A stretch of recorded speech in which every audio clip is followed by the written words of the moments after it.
Estamos en diciembre, estamos cerrando 2016 y hay que hacer balance. Hay que hacer balance de muchos temas que tienen que ver con la Eurorregión Galicia Norte de Portugal, que tratamos aquí siempre una vez al mes, y es importante poder reflexionar sobre ellos y hacerlo con voces autorizadas. Tan autorizadas como uno de los alcaldes más importantes del norte de Portugal, uno de los alcaldes de las ciudades más importantes, como es la de Braga, presidente de su Cámara Municipal, presidente del Eixo Atlántico, que tiene mucho que decir en esos temas de los que hablamos habitualmente aquí en estos micrófonos y en estos estudios que tienen que ver con el Eixo Atlántico, con la Eurorregión Galicia Norte de Portugal. Agradecerle, y ahora hablaremos de ello, también el detalle de Felipe VI que tuvo y también del presidente de la República. Y hay que hacer balance. 2016 lo cerramos, pensando en 2017, infraestructuras, Camino de Santiago y otros muchos asuntos. Presidente da Cámara Municipal, presidente do Eixo, Ricardo Río, que tal? Moi boa tarde. Boa tarde. En primeiro lugar, que saiba vostede que imos vengar o Sporting de Braga co Shakhtar Donetsk. Eu espero que sí. Eso está na vindeira eliminatoria da Europa League. O Celta vai facer aí unha venganza co Shakhtar Donetsk porque eliminou o Paulo Fonseca ao Sporting de Braga. Foi uma pequena traição do Paulo, mas está perdoado porque o Braga devia ter feito melhor contra os outros adversários e não fez. Tamén é verdade. E saludamos tamén o secretario xeral do Eixo Atlántico, Xoán Vázquez Mao, que tal? Moi boa tarde. Hola, boa tarde, Jacobo. Gracias por acudir. Hai que facer balance dese ano, pero en primeiro lugar, como presidente do Eixo Atlántico, Ricardo, quería preguntarlle a visita do rei de España. É a segunda que fai, a primeira visita como rei foi precisamente a Portugal, pero quiso facer tamén unha visita ao norte de Portugal antes de acudir a Lisboa. Que valor ten e que valor hai que darlle en España, porque en Portugal se lle dá, como falamos moitas veces co secretario xeral, que valor hai que darlle a esas palabras de falar tan abertamente de cooperación, de traballo, de cooperación transfronteiriza, presidente? Para mim, enquanto presidente do Eixo, julgo para todo o Eixo e para quem de facto se revê numa lógica de colaboração entre os dois países e de supressão das fronteiras, eu julgo que foi uma iniciativa extremamente positiva. Eu pude participar em alguns dos atos públicos que marcaram esta visita, que é timbre também de uma nova postura da própria Presidência da República Portuguesa. Sim. O Presidente Marcelo Rebelo de Sousa tem também aqui um papel muito importante nesta promoção de uma relação que não se cinge à capital, e foi ele próprio a sugerir o arranque com as iniciativas no Norte, no Porto, em Guimarães, mas curiosamente até num ato oficial em que eu estive presente, o próprio rei fez questão de evidenciar um projeto que me diz muito, que é o do Instituto de Nanotecnologia, que está em Braga, e que é ele próprio uma imagem clara da relação entre os dois países e do trabalho conjunto que é possível fazer. O rei emérito foi também a inauguração. E evocando essa visita que tinha feito há alguns anos atrás a propósito da inauguração. E de facto eu julgo que é um espírito que tem que partir desde a cúpula, desde as nossas mais altas individualidades, para replicar para todo o nosso tecido económico, para todos os responsáveis políticos, e bom seria que todos tivessem exatamente esses mesmos ideais, que todos partilhassem desta convicção que, de uma forma muito genuína, muito convicta, ambos expressaram, e evocando não só a nossa relação histórica passada, mas sobretudo as muitas oportunidades que temos para o futuro. Lembrarse do norte, Xoán, isto é moi importante, que o fixo o rei e o presidente da República tamén, e despois falar dos problemas cotías da xente, non? Que iso tamén é moi importante, que se tocará na cimeira hispanolusa, non?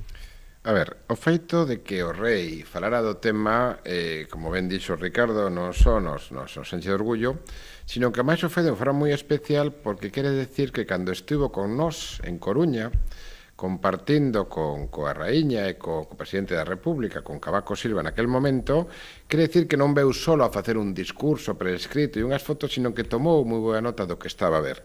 E cando nun momento nos dixo que lle gustaba moito que estaba vendo, que estaba descubrindo unha realidade nova que non coñecía, era sinceiro.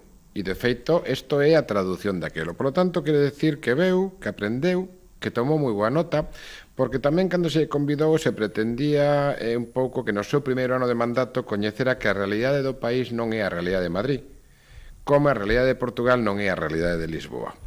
E en iso teño que decir que o rei está a ser moito máis honesto e moito máis intelixente que moitos políticos de Madrid e de Lisboa que siguen confundindo Lisboa con Portugal e siguen confundindo Madrid con España. E especialmente, teño que decirlo con toda claridade, no ámbito dos asuntos exteriores. Eu teño expectativas que no novo ministro as cousas melloren. Dastis é un home que ven de Bruselas, ten outro mundo, é unha persona con fama de tolerante. porque os diplomáticos sempre tiveron a mala costumbre de pensar que a relación entre España e Portugal era unha relación entre diplomáticos anclada nos protocolos do século XIX, nesa linguaxe absolutamente esperpentia que utilizan as cimeiras ibéricas, verdad? Esos comunicados que ninguén entende, os gobernos se felicitan, os gobernos se saludan, os gobernos é completamente patético. A realidade é de relación entre os dos países non é só entre os dos gobernos, sino tamén é a realidade entre toda a xente que vivimos na fronteira, esa realidade empresarial, esa realidade académica, esa realidade municipal, esa vida que facemos en común na fronteira máis larga e estable de Europa. Vou poñer só un exemplo, é dicir, ten algunha lógica, por exemplo, que os estudiantes portugueses que veñen á Universidade Española veñan polo cupo de estranxeiros moi restrictivo, como se foran polacos ou como se foran ingleses, cando están vivindo apenas a 50 ou 60 kilómetros de unha universidade que é tan súa como a Universidade de Braga e dos vigueses. E hai unha cooperación absoluta, a Universidade do Miño, a Universidade de Vigo, a Universidade... Claro, é dicir, algún vigués, algunha viguesa que este na Universidade do Miño síntese que está noutro país, síntese que está no estranxeiro, verdad? Bueno, pois isto é o que é realmente importante e isto é no que, en fin, confiamos que tanto os reis como o novo presidente da República, como ben decía Ricardo, con esa nova sensibilidade, pois continúen a aplicar e que a Cimeira Ibérica vaya sobre cooperación transfronteriza, unha moi boa noticia, sempre cando o contido. Os primeiros ministros, tanto Rajoy como Costa, contesten a carta que lles foi enviado polo presidente do Eixo pedíndolles unha entrevista, tanto o presidente do Eixo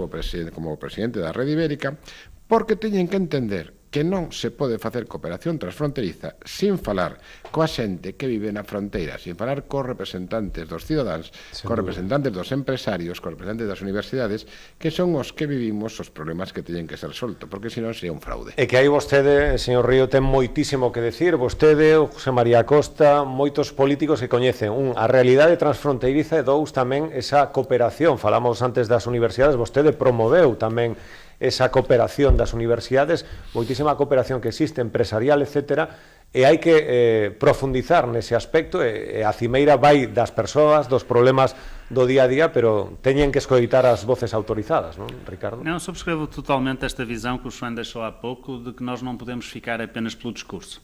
Temos que desenvolver projetos conjuntos que as próprias pessoas percebam que são o resultado do nosso esforço, que são o resultado do nosso compromisso e que conseguem deles retirar algum benefício. Mesmo ao nível de entidades como o Eixo Atlântico, nós temos que continuamente, e temos-lo feito diariamente, diria, demonstrado para que é que serve uma associação deste género. Não é apenas para os presidentes de Câmara se encontrarem de quando em vez e discutirem uns com os outros e subscreverem pontos de vista ou apresentarem argumentos contraditórios. É também para desenvolver iniciativas que não só as cidades e os municípios possam beneficiar, mas cada um dos cidadãos. E é isso que, obviamente, é importante quando se faz iniciativas de promoção cultural, quando se faz iniciativas de fomento da prática desportiva, quando se faz iniciativas de desenvolvimento económico, de apoio a uma nova visão urbana para as cidades do eixo, ou quando se defende causas tão importantes como os investimentos em infraestruturas, ou como políticas europeias no domínio do roaming, que foi uma das grandes conquistas de 2016, também do Eixo Atlântico, que teve um papel também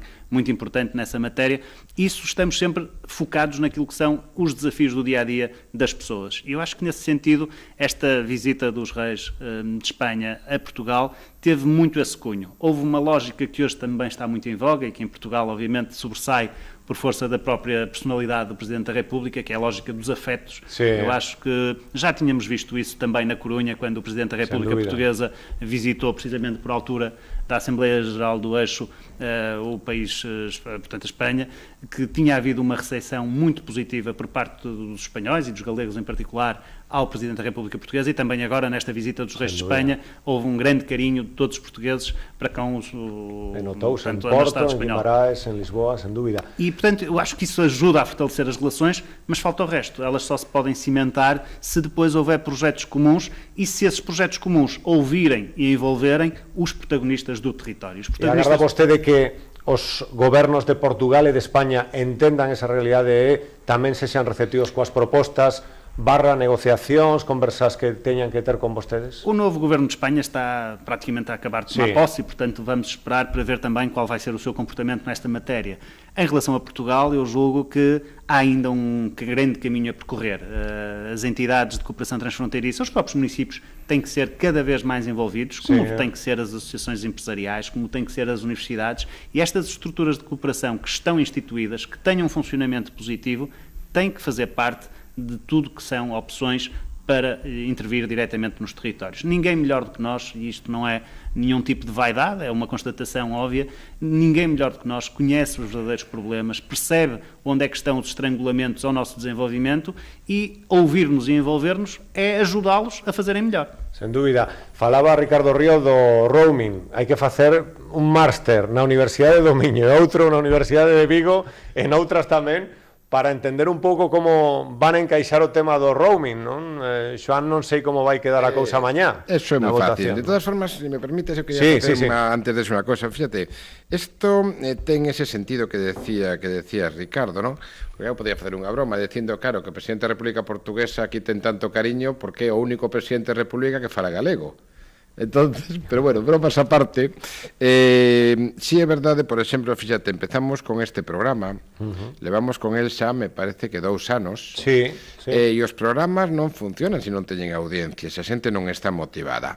Ahora eu creo que xa podemos, en fin, dar unha, se me permites, esa pequena exclusiva de que a partir do ano que ven está xa todo prácticamente resolto para que tamén Antena Miño se incorpore en rede, lo que quere decir que este programa, pues que realmente ten secuencia en la zona de Braga, Viana, de Guimaraes, e ten o suficiente interés para que un medio de comunicación de allí diga, oiga, eu tamén quero este programa, participar en él e quero emitilo, porque nos interesa a opinión, en este caso, dos galegos, como aquí interesa a dos portugueses. Ti sabes que hai apenas un mes a Radio Televisión Portuguesa emiteu un programa de, creo que foron 6 horas en directo, en prime time, dende Lugo, coincidindo con San Froilán. Bueno, aquello foi unha cosa espectacular. Ahora, en fin, creo que a Televisión de Galicia non... Próximo sábado. Ese no sábado. Já no sábado, a partir de Braga, porque Braga está nesta época também particularmente vestida para o Natal, com muitas iniciativas, e no dia 17, sábado, vamos ter aquilo que chamamos o Natal na Rua, um desafio a que as pessoas possam desfrutar de um leque vastíssimo de iniciativas culturais, de atividades por todo o centro da cidade de Braga, e vai realizar-se nesse preciso dia um programa conjunto da RTP com a TV Galiza, que será, obviamente, distribuído por... E isto se fai porque ten audiencia, porque aos cidadáns les interesa, é dicir, non é un montaxe político, non? Pero, bueno, dito isto, que me parece que é bastante relevante que a xente coñeza, vamos ao tema do roaming. Vamos a ver, no tema do roaming temos que entender que aquí o que hai é unha loita de intereses entre as grandes operadoras e a Comisión Europea e o Parlamento Europeo. Esa guerra foise ganando co apoio cidadán, en este caso, a través da movilización que fixemos dende o eixo atlántico a nivel europeo, e, efectivamente, a parte boa é o roaming desaparece no mes de xullo, desaparece totalmente, e tamén contemplaron dúas condicións, dúas características que nós expusemos que non coñecían. A primeira foi a das poblaciones transfronterizas, xa temos a garantía absoluta de que está totalmente recollido, os traballadores transfronterizos, e logo nos incluímos outra, cando foi este regulamento que están facendo, que decían, bueno, o uso do roaming abusivo, bueno, mire usted, que consideran abusivo, non? Unha persona que está co seu móvil do seu país durante varios meses noutro país. Oiga, que pasa cos Erasmus? Non habíamos pensado neso. Segunda idea que nos lles damos que recollen. E, efectivamente, xa nos confirmaron onte que está totalmente recollido. Por tanto, esa é a parte positiva. Nin Erasmus, nin traballadores, nin poblacións transfronterizas van a ter que pagar nada de roaming como o resto da xente cando viaxe. Cal é a parte negativa? A parte negativa é que ahora está vendo unha pugna polo que chaman uso abusivo en base aos datos. Esta pugna, hai dos bloques, de un lado está Francia, Inglaterra, Italia e España, e do outro lado están todos os demais, pero o caso é que o lado a favor da tesis das operadoras está liderado polo goberno español, unha vez máis, lamentablemente, e ahora vamos a ver por qué. O que se estaba discutindo onte era o que se chamaba o pago de peaxe entre as operadoras, es decir, eso que se inventaron, por lo cual, claro, ti estás en España, eres un turista ou un jubilado, por exemplo, sueco, que pasas aquí 4 meses, e estás en España co teu móvil. Claro, quen lle dá o servicio a túa telefonía sueca e a telefonía española. Dice, oiga, eu teño que cobrar por eso. Si usted despois non se lo cobra ao seu cliente, perfecto. E estaban discutindo ese peaxe para que non repercuta sobre os custos nacionales. Sí. Eso é en este momento esa discusión e ese concepto de roaming abusivo. Nos o que decimos é eliminación do roaming, punto e final, non hai discusión posible. Podemos entender que a Comisión nun primeiro momento ceda, deixe un uso de datos amplio, pero non total. Vale, podemos entenderlo, pero vamos a dar a batalla a partir do día seguinte. Porque que é o que se esconde aquí para acabar? O que se esconde aquí é que se desaparece totalmente ese corralito nacional que teñen as tres grandes en cada país, que moitas son multinacionales, Orange, Vodafone, Movistar, desaparecería. Poño o caso de Portugal. Portugal, por exemplo, aínda non ten telefonía low cost, os grandes hipermercados aínda non teñen como aquí, e non hai compañías regionales como R.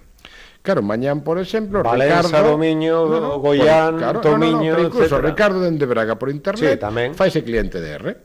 E como non hai roaming, utiliza a telefonía todo o ano, ou da cámara, ou que sexa, perfectamente. A española a utiliza para o seu día a día. Claro, eso que pasa, eso acaba coas barreiras. Eso é o mercado interior. Pero, como as compañías operadoras quedarían sin un gran negocio, porque ti podías contratar a Deus Telecom, podías contratar a finlandesa, que é moito máis económica, entonces, a polaca, entonces quedarías sin ese negocio. Hoxe en día se contrata todo por internet.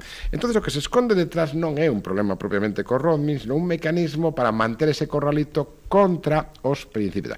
E por que o goberno español lidera esa oposición?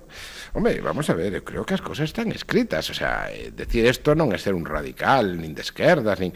Vamos a ver, primeiro, doña Trinidad Jiménez, exministra socialista, entra no Consello de Movistar, de Telefónica, sin ninguna experiencia no mundo da telefonía, foi ministra de Exteriores, xa me dirás calé, en fin, bueno, entra aí. El señor Zaplana, exministro popular, entra de alto cargo en Telefónica. El señor Rato, hasta que foi detido, estaba no Consello de Telefónica. É dicir, está claro que os políticos, cando os meten nos consellos, é para que logo paguen favores.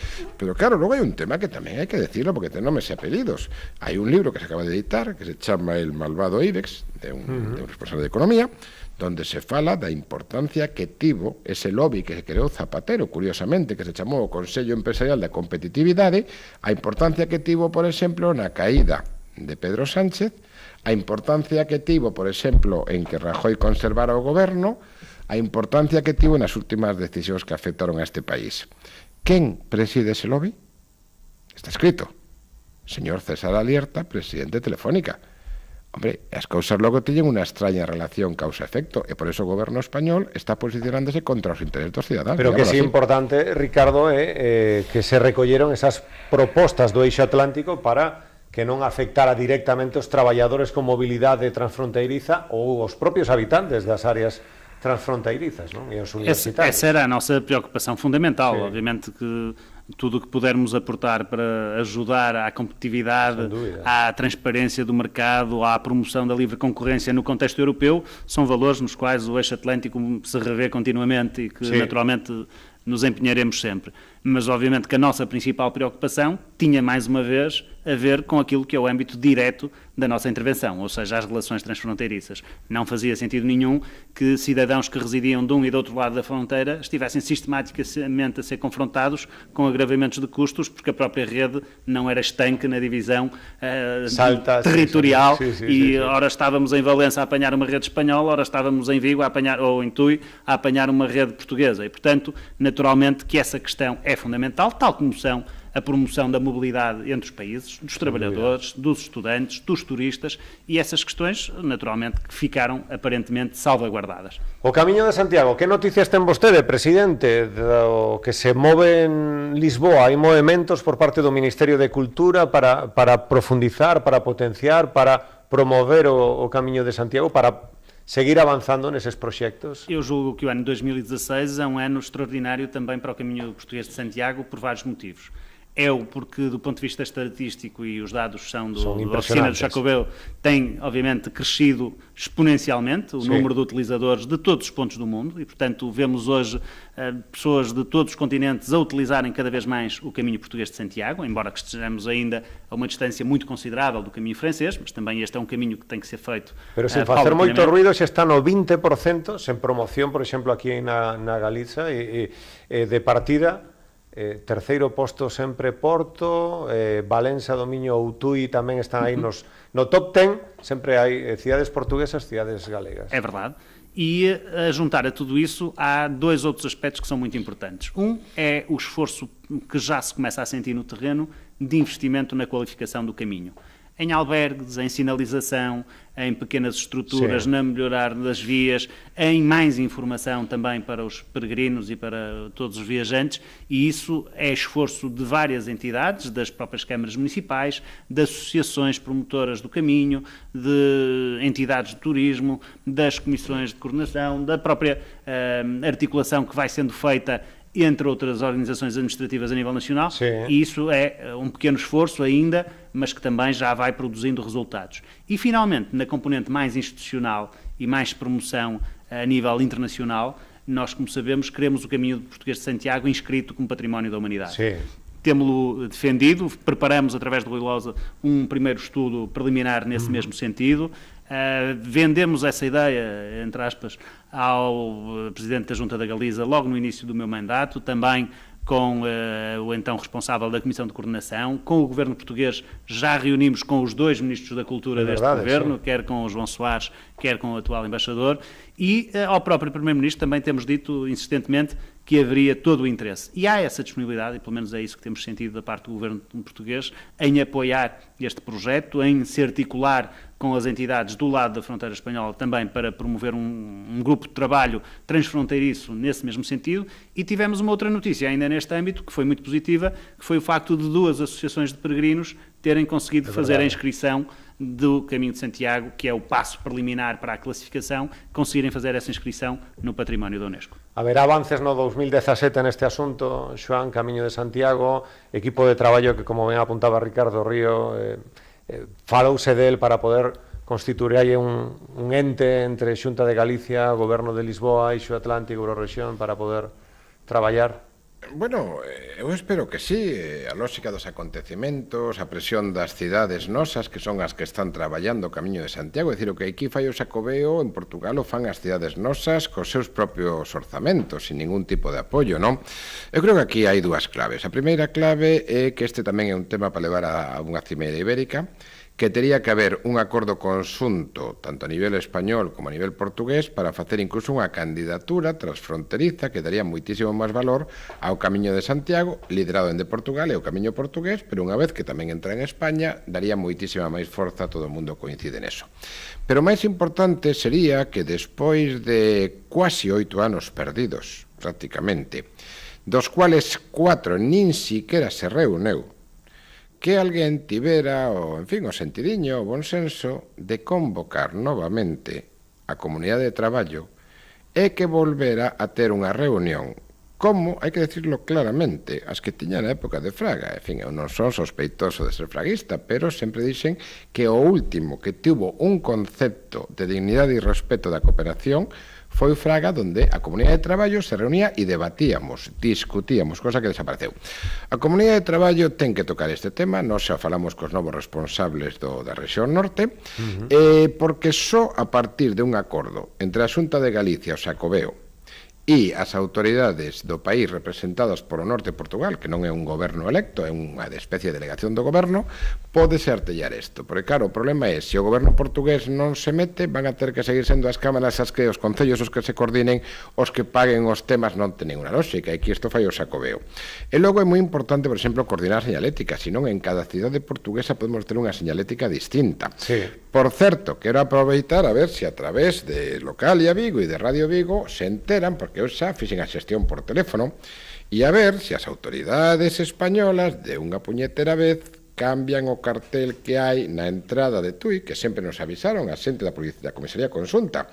Cando os peregrinos entran, a primeiro selfie que se fan é co cartel que é a banderiña europea e no medio pon España, que está xusto a saída da ponte de Eiffel. Leva anos totalmente desconchada a pintura. A imaxen que está indo por Twitter, por Facebook, por todo o mundo de España é lamentable e do Camiño de Santiago é penoso.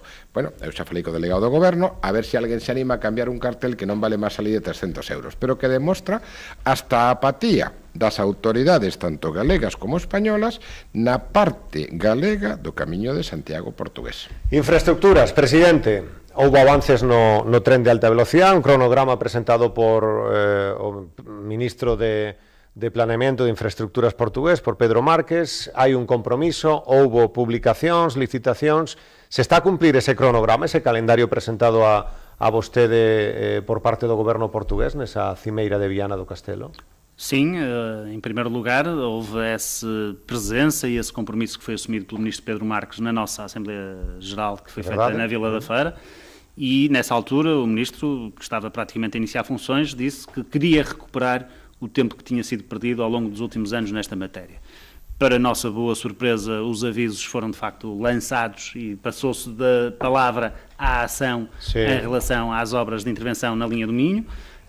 Tivemos também em outubro, finais de outubro, início de novembro último, uma cerimónia em Viana do Castelo com a presença do ministro Pedro Marques para também dar mais evidência a esses avisos que estão neste momento no terreno, e nós achamos que, obviamente, não vamos recuperar muitos dos atrasos que se verificaram e que têm estado a penalizar o aproveitamento desta linha, mas estamos a caminhar nesse sentido, vão avançar os investimentos de modernização e estamos certos que também, paulatinamente, outros aspectos têm que ser corrigidos. A questão que tantas e tantas vezes o eixo tem alertado das próprias carruagens que são utilizadas na linha Porto Vigo, a informação, aqui ainda recentemente o Xuan teve um qui pro quo com o presidente da CP, que disse que o comboio era um comboio político. Nós, obviamente, discordamos totalmente dessa visão, achamos que isso é precisamente voltar àquela perspectiva de quem tem os óculos do Sul, não é os óculos de sol, é os óculos do Sul